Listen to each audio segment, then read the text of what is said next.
जंगल में इस बार जम के सर्दियां पड़ रही थी। हर साल के मुकाबले में तापमान कुछ ज्यादा ही गिर रहा था। जंगल के पक्षी बहुत ज्यादा परेशान हो रहे थे। हर साल के मुकाबले इस साल तो सर्दी बहुत ज्यादा पड़ रही है। ना जाने हम गरीब पक्षियों को क्या होगा। हाँ तो भैया आप ठीक कह रहे हो। इस बार तो सर्दियों ने रिकॉर्ड ही तोड़ दिया है। बहुत ज्यादा ठंड है। सर्दी हो या गर्मी, हर चीज में हम गरीब पक्षियों का ही नुकसान होता है। जो पैसे वाले पक्षी हैं वो तो आराम से अपने घर में सर्दियों के मजे ले रहे हैं।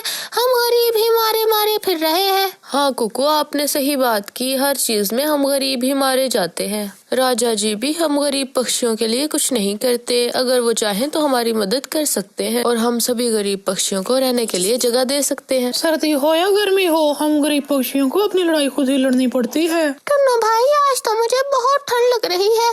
क्या तुम मुझे एक कप चाय का पिला सकते हो? हाँ बहन, पैसे दे दो चाय के, मैं भी पिला देता हूँ आपको चाय। अरे टुन्नू भाई, पैसे तो नहीं है मेरे पास। मुझे वैसे ही एक कप चाय का दे दो, तुम्हारी बड़ी मेहरबानी होगी। टुन्नू भाई, मैं तो जब तक आपके हाथ की चाय नहीं पीती मुझे तो सर्दी ही लगती रहती है। आप रोज ऐसे ही करती हैं। मुझे चाय के पैसे नहीं देती। मुझे भी पैसों की जरूरत है। आप पैसे लेकर आओ तभी मैं आपको चाय दूंगा।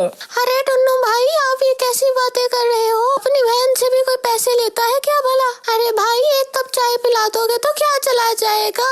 मुझ गरीब बहन की दुआ ही लगेगी। टुन्नू अपने भोलेपन में आके हर पक्षी को ऐसे ही फ्री में चाय दे दिया करता था। शाम को जब वो थक हार के अपने चाय के होटल से घर वापस आया तो उसकी बीवी टुन्नी चिड़िया ने उसे कहा, टुन्नू जी, आप राशन का सामान लेकर नहीं आए? मैंने आपको सुबह ही तो बताया था कि घर में राशन खत्म हो चुका है और सोनू की भी तबीयत खराब है, उसकी भी दवाई लानी है। अरे हाँ रानो, तूने बताया था, मेरे तो दिमाग से ही उतर गया। अब तो मेरे पास पैसे नहीं है, मैं राशन कल ही लेके आऊंगा। अच्छा चलो ठीक है, कल राशन ले आना। लेकिन टुन्नू को बहुत ज्यादा सर्दी लग रही है, उसके लिए लकड़ियाँ लानी होंगी। वो तो तुम्हें अभी ही लानी पड़ेंगी। फिर टुन्नू चिड़ा लकड़ियों की तलाश में निकल जाता है।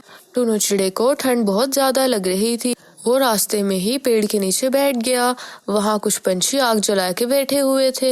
अरे तुम कौन हो? तुम तो किसी दूसरे जंगल के लग रहे हो। तुम यहाँ क्या करने आए हो? अरे मैं अपने लिए लकड़ियाँ ढूंढने निकला था। लकड़ियाँ ढूंढते ढूंढते मैं इधर आ गया। मेरे घर में लकड़ियाँ खत्म हो गई और मेरा बेटा ठंड से कांप रहा है। ये लकड़ियाँ आप लोगों ने किधर से ली हैं? ये लकड़ियाँ तो हमने खरीदी हैं। तुम जाके चील से लकड़ियाँ खरीद सकते हो। चील के पास ही लकड़ियाँ हैं सिर्फ, बाकी तो जंगल में लकड़ियाँ खत्म हो गई हैं। ठंड के मौसम में तो लकड़ियाँ कहीं नहीं मिलती। पैसों का सुनकर टुन्नू चिड़ा वापस घर चला जाता है। अरे टुन्नू, लकड़ियाँ नहीं लेकर आए? अरे टुन्नी, मैं सारा जंगल घूम आया हूँ लेकिन मुझे लकड़ियाँ कहीं नहीं मिली। इतने में टुन्नू के घर के बाहर एक पक्षी आता है। अरे दरवाजा खोलो, घर पे कोई है तो दरवाजा खोलो जल्दी से।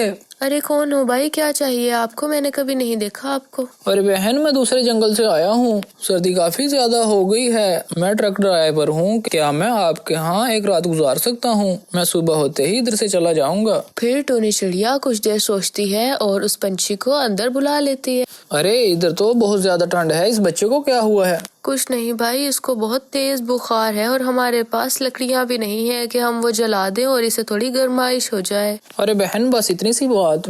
मैं ट्रक चलाता हूँ, मेरे ट्रक में लकड़ियाँ हैं, मैं लकड़ियाँ ले आता हूँ। आपने मेरी मदद की, मैं भी आपकी मदद करना चाहता हूँ। फिर वो ट्रक ड्राइवर टुन्नी को लकड़ियाँ ला देता है और टुन्नी चिड़िया का बच्चा ठीक हो जाता है।